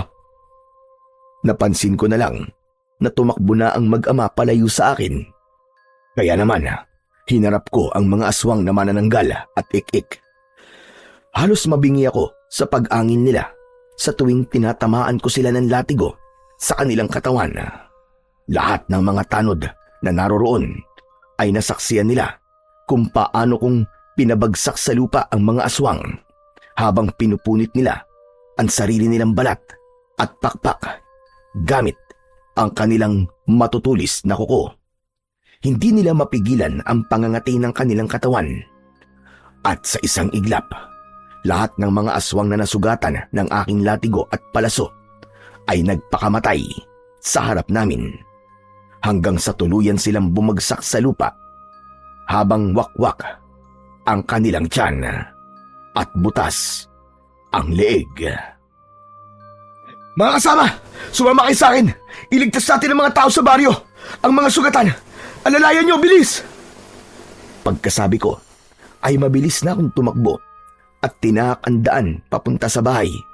Pagdating ko ron, ay nasa labas ng bahay sina tatay at lolo Ingkong habang nakikipagpambuno ang mga ito sa mga kalaban. Si Sabel naman ay nakalutang sa ere, panay ang pagaspas ng kanyang pakpak. Pilit niyang kinukuha ang aking ina mula sa kulungan. Hoy! Impakta kang manananggal ka! Ako ang harapin mo! Napakahusay mo magpanggap ah! Ang buong akala ko, magandang babae ka! Yung pala, matandang hukluban ka! Napatingin sa akin ng lahat ng mga aswang, kasunod ng pagkalat ng liwanag mula sa aking singsing. Magkakasunod na pagpapakawala ng palaso ang ginawa ko. Marami ang tinamaan at bumagsak sila sa lupa. Maya-maya pa ay meron namang lumabas na aswang na ik-ik mula sa likod ng mga puno. Ang aswang ik-ik ay tagabigay ng babala sa aswang na manananggal kapag meron silang gustong biktimahin. Lumilikha sila ng huni na ang tunog ay ik-ik. Kaya naman, palagi silang magkasama kapag umaatake sila sa mga tao. Apo ko, mag-iingat ka! At patawarin mo ko sa mga nagawa ko. Hindi po ito tamang oras para yan, Lolo. Protektahan niyo po si nanay. Siya ang pakay ng aswang na yan. Hindi ko na tinapos ang aking sasabihin dahil inatake ko na ng pana ang aswang na si Isabel. Subalit nakaiwas ito. Inutusan niya ang kanyang mga alagad para atakihin ako. Kaya naman, sinalubong ko sila ng aking pana. Tinamaan sila sa leeg at agad na namatay. Kailangan mo mapatay si Isabel nang matigil na ang pamiminsala nila, Apo! Opo, Lolo! Mag-iingat po kayo! Pagkatapos ng pana, latigo naman ang ginamit ko. Lahat ng mga aswang na sumubok para dagitin ako, lahat sila ay hinagupit ko ng latigo na tumama naman sa dibdib, sa harap mismo ni Isabel. Bumagsak ang mga ito sa lupa habang walang tigil sa pagkakamot hanggang masugat ang kanilang katawan. Pagkalipas ng ilang minuto, lahat sila ay agad din na namatay. Dahil abala ko sa pakikipaglaban sa iba pang natitirang mga aswang na ik-ik, hindi ko naiwasan ang kalmot ni Isabel. Tumama yon sa aking braso, ngunit dahil nahawakan ko siya sa dulo ng kanyang pakpak, ubod lakas ko siyang ibinalibag sa lupa. Hindi latigo ang nararapat sa'yo, halimaw ka! Kundi palaso, nabubutas sa ulo mo! Agad kong itinutok ang aking pana at lumipad ang palaso sa ere. Tumama yon sa pagitan ng mga mata ni Isabel na tumagos naman sa bungo nito sa likod. Nilapitan ko siya, saka pinanood kung paano siyang magkamot ng kanyang katawan. Binaklas niya ang kanyang laman at binutas niya ang sarili niyang leeg hanggang sa tuluyan na siyang bawian ng buhay. Ang bagong dating naman ng mga tanod ay pinagtulungan nilang patayin ang mga nakahigang aswang na ik-ik. Napuno ng ingay ang loob ng aming bakuran mula sa galit ng mga tao. Sa isang iglap, napatay nila ang mga aswang. Lahat ng mga nakakita sa ginawa kong pagtugis sa mga aswang, lahat sila ay humanga sa aking lakas at tapang. Pero mas nagulat ako nang biglang sumigaw si nanay. Naalala niya na ako.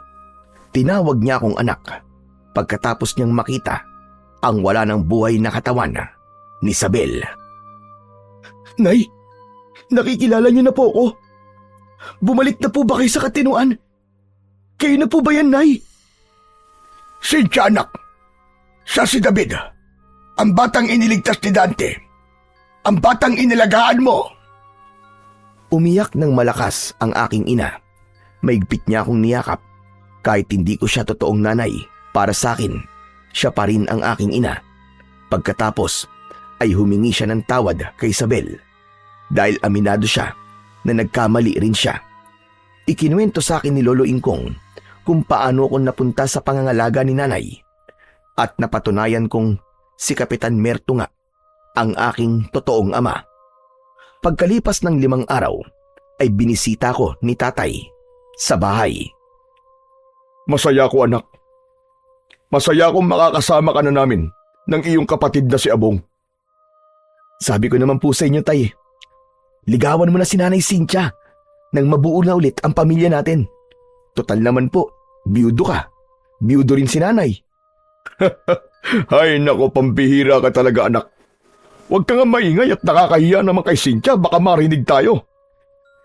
Ay nako, bunso. Kunwari pa yan si tatay eh. Halata naman na may gusto siya kay Nanay Cynthia. Tignan mo nga oh, namumula ng pisngi. Tumigil ka nga, Abong. Dinagdagan mo pa ang pang-aasar ng kapatid mo. Tay, aminin niyo na po kasi. Totoo naman na matagal na kayong may gusto kay nanay. Natigil ang tawanan namin nang lumabas mula sa kusina si nanay at may dala ng kape para sa aming tatlo. Habang si Lolo Ingkong naman, dala niya ang nilagang hinog na saging na saba. Ano yung narinig kong liligawan ni Merto si Cynthia? Abay dapat magsibak muna ng kahoy bago umakyat ng ligaw. O tay, narinig niyo sinabi ni Lolo Ingkong ha? Bago raw manligaw, magsibak muna ng kahoy at mag-igib ng tubig. Hoy, hoy, hoy! Sibak lang ng kahoy ang narinig ko Walang pag-iigib ng tubig. Nang hapon na yon, ay napuno ng halakhakan ang loob ng aming bahay. Ni sa panaginip, hindi ko akalain na sasaya pa ang buhay ko. Tuluyang gumaling si nanay sa kanyang sakit at hindi nga nagtagal, nagpakasal ang dalawa at muling nabuo ang aking pamilya. Sa kasalukuyan po, isa akong kagawad sa aming lugar. Meron po kong 11 anak at masayang namumuhay kasama ang aking asawa. Masasabi ko po na tahimik na ang baryo pagkatapos ng labanan namin ng mga aswang. Hanggang dito na lamang po ang aking kwento. Lubos na nagpapasalamat, David. Sadyang mapagbiro ang tadhana. Kung alin pa ang hindi mo inaasahan, yun pa ang nangyayari. Ang pagtanggap sa iyong kasalanan ay parang pagpapatawad mo na rin sa iyong sarili. Ang pagiging isang pamilya ay hindi lamang nasusukat sa dugo, kundi sa kung paano mo mahalin ang tao na naging bahagi na ng buhay mo. Palagi nating piliin ang kabutihan at tanggapin ang Diyos sa puso natin dahil ang matibay nating pananampalataya sa Kanya ang siyang tunay na magliligtas sa atin laban sa kasamaan.